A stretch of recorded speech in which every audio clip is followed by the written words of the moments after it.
The document page provides management of your files in Onshape. The large area is the document list. You notice that if you click anywhere in the general area, it will show you a preview over on the right. If you click on the name itself, it will open the document.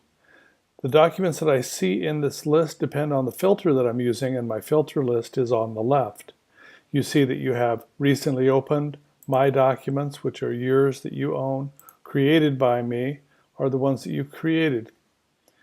Shared with me, there's also a public, where people have posted public documents for other people to see.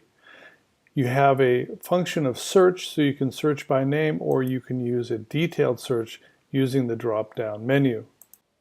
In the upper right-hand corner, I can control the view of my document list by turning the details on or off, or using the button to change from list view to grid view.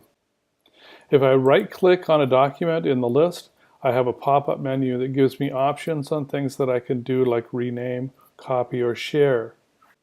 To create a new document, I use the Create button in the upper left corner and choose Document.